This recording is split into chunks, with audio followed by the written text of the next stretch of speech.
Assalamualaikum, kami dari kelompok 3 mata kuliah Data Science untuk bisnis akan membawakan presentasi tugas kelompok kami yang berjudul Key Performance Indicators, Feature Importance, and Prediction Using Machine Learning Algorithm. Presentasi akan kami mulai dari abstrak, kemudian pendahuluan, review literatur, metodologi, temuan dan diskusi, serta ditutup dengan demo aplikasi. Tujuan penelitian kami adalah untuk melakukan identifikasi seberapa penting suatu atribut atau fitur terhadap KPI karyawan, serta melakukan model prediksi KPI berdasarkan data HR yang tersedia. Kami menggunakan 6 model machine learning, yaitu SVM, Logistic Regression, Naive Bayes, KNN, Decision Tree, dan QDA. Dari evaluasi berdasarkan akurasi model, kami memilih Logistic Regression sebagai model yang akan kami deploy dalam bentuk mobile apps menggunakan Pika Library dan Flash RESTful. Analisis pada model logistic regression menunjukkan bahwa variabel promosi, penghargaan yang dimenangkan, serta rating tahun sebelumnya memiliki skor feature importance yang tinggi. Model tersebut juga dapat memprediksi KPI dengan ROC 0,74 dan akurasi 69,3%.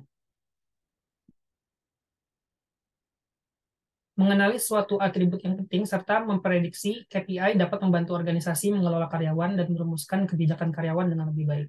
Penelitian ini berusaha menjawab dua pertanyaan bisnis. Karakteristik penting apa saja yang terdapat pada karyawan berkinerja tinggi?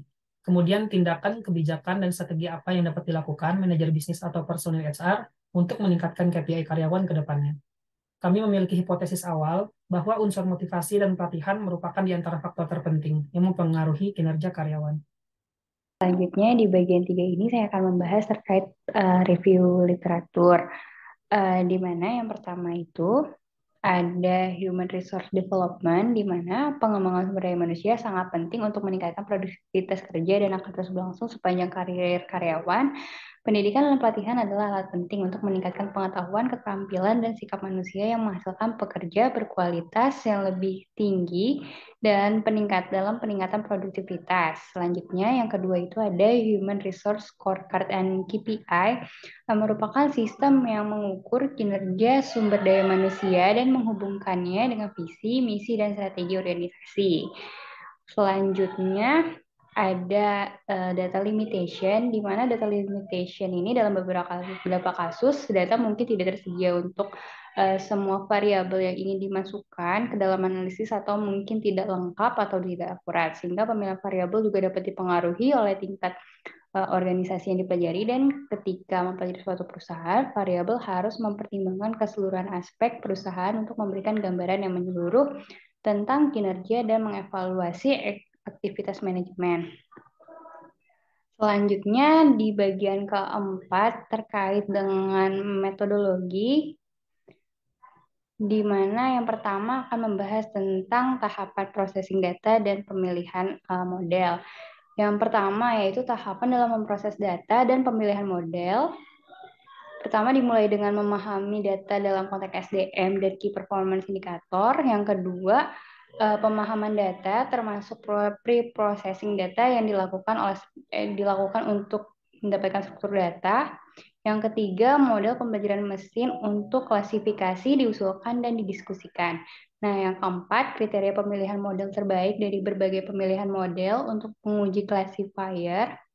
Yang kelima, pembuatan model bukanlah akhir dari proyek. Dalam penelitian ini, hasil analisis regresi logistik dengan dashboard pembelajaran mesin atau machine learning dan juga perolehan pengetahuan harus diatur dan disajikan sedemikian rupa sehingga karyawan dapat menggunakannya, yang seringkali melibatkan penerapan model langsung dalam proses pengambilan keputusan organisasi, seperti personalisasi waktu nyata pada aplikasi seluler yang dapat menampilkan hasil akhir.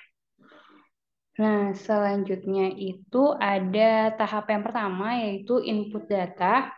Merupakan tahap awal untuk memproses data science, yaitu dengan mengimport data melalui Pandas. Penggunaan machine learning memudahkan untuk menginput data yang jumlahnya banyak. Contohnya dalam kasus tadi kali ini terdapat kurang lebih 54.000 data. Kami juga melakukan pengecekan melalui fungsi info dan describe coding untuk melihat tipe dari data setiap kolom serta data statistik deskriptif seperti mean, standar deviasi, min, max, dan count.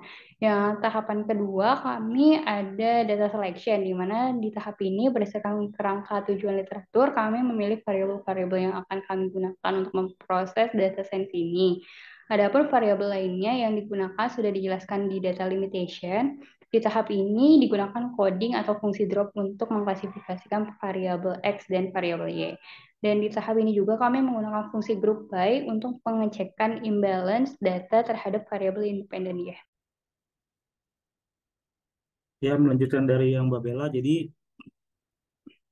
poin ketiga terkait dengan handling missing value, karena di sini batas missing value-nya masih rendah, ya, di sini 8% dan hanya untuk satu variable yang punya missing value, maka treatmentnya yaitu dengan menghapus data tersebut, gitu. Kemudian untuk handling imbalance data set, jadi uh, kita menggunakan konsep yang namanya undersampling method. Jadi di undersampling method ini data yang kelasnya besar itu akan disamakan dengan data yang kelasnya kecil. Di antara dua kelas itu akan disamaratakan. Nanti metodenya pasti dengan mengeliminasi data-data agar seimbang gitu di antara keduanya. Kemudian normalize ini tetap kami lakukan dengan menggunakan z-score ya terhadap variabel-variabel yang akan digunakan untuk pengolahan selanjutnya. Yang terakhir adalah terkait dengan korelasi. Korelasi sini karena maksimum itu 0,37 dan atau di bawah 0,4. Nah, dan beberapa literatur juga menyebutkan kalau kurang dari 0,4 itu termasuk weak correlation. Ya, untuk gambarnya secara singkat, mungkin detailnya ada di makalah ya. Ini untuk korelasi dan untuk imbalance data sebelum dan sesudah. Lanjut untuk selanjutnya terkait dengan modeling. Jadi di modeling ini kami memilih ada 6 model ya berdasarkan teori dan fungsi penggunaannya ya. Yaitu ada algoritma support vector clustering, terus ada connect boards, logistic regression, naive Bayes, quadratic discriminant, decision tree.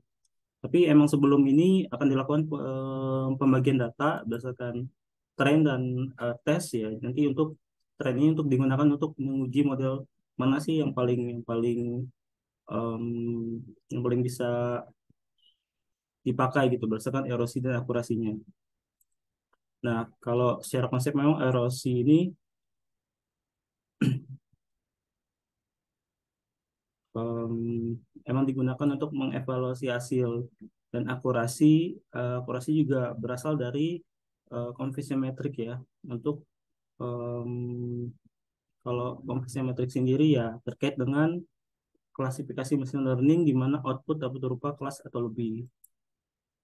Dan kalau untuk erosi sendiri ya metrik evaluasi untuk masalah klasifikasi biner.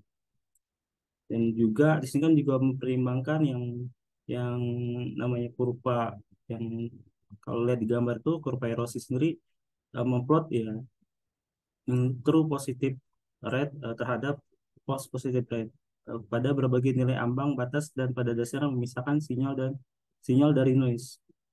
Jadi dengan kata lain ini memungkinkan kinerja model klasifikasi di semua ambang batas klasifikasi. Nah, jadi juga di sini kalau kita lihat antara erosi dan akurasi ini memang ada tiga algoritma yang sama gitu, yaitu logistik, naive Bayes dan quadratic discriminant. Tapi di akurasi yang paling besar itu pada decision tree. Nah, dari kelompok kami di sini juga mempertimbangkan jadi bukan hanya aspek erosinya karena di sini kalau cuma pakai erosi pengambilan keputusannya akan jadi membingungkan karena ada tiga. Jadi kami menggabungkan antara erosi dan akurasi. Dan bisa dilihat pada gambar di layar bahwa logistic regression bisa memenuhi kriteria untuk menjadi model yang bisa kita pakai untuk pengujian tes terhadap faktor-faktor pencapaian KPI. Mungkin selanjutnya akan jelaskan Mas Kausar. Feature Importance and KPI Prediction.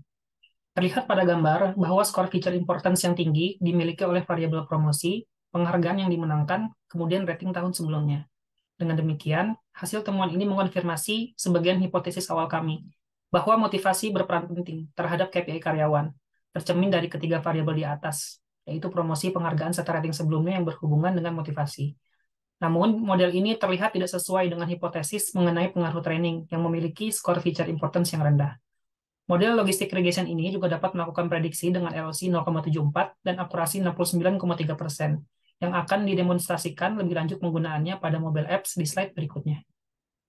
Baik, langkah berikutnya adalah deployment. Dalam rangka deployment, kelompok kami telah membuat aplikasi mobile untuk memprediksi pegawai yang memiliki KPI di atas 80% atau di bawah 80%. Aplikasi ini sudah kami pasang ya di Google Play Store sehingga nanti Pak Ari dapat mencobanya langsung setelah mendownload dari Google Play Store. Langkah-langkah deployment yang telah kami lakukan, pertama adalah dari model logistic regression yang memiliki nilai akurasi tertinggi, kami dump menggunakan dari Nickel menjadi model file. Kedua, model file tersebut kami load ke dalam Flash RESTful API untuk membuat API call menggunakan Flash RESTful. Ya.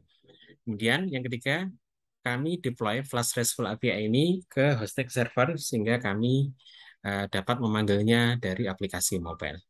Selanjutnya, kelompok kami membuat aplikasi mobile menggunakan Ionic Framework. Ini adalah framework JavaScript yang dapat menghasilkan aplikasi dalam bentuk Android maupun iOS. Baik, selanjutnya kita langsung demo saja. Nah, di sini adalah aplikasi yang sudah kami buat. Di sini kita dapat memasukkan variabel-variabel untuk memprediksi apakah pegawai memiliki KPI di atas 80% atau di bawah 80%. Ya. Misalnya di sini number of training kita isi 10, kemudian previous year rating kita isi 10, length of service kita isi 10, award won kita isi yes, kemudian average training score kita isi 80, is promoted kita isi yes juga. Ya. Kemudian kita tap tombol predict. Nah, di sini terlihat hasilnya adalah KPI kita di atas 80%. Coba kita ganti untuk isian variabel yang lain, misalnya kita isi previous year ratingnya kita isi 1, kemudian award won-nya diisi belum pernah, kemudian is promoted-nya kita isi belum pernah dipromosikan, kita klik tombol predict. Nah, di sini terlihat KPI kita di bawah 80%. Demikian demo aplikasi MyKPI yang kelompok kami telah buat. Terima kasih.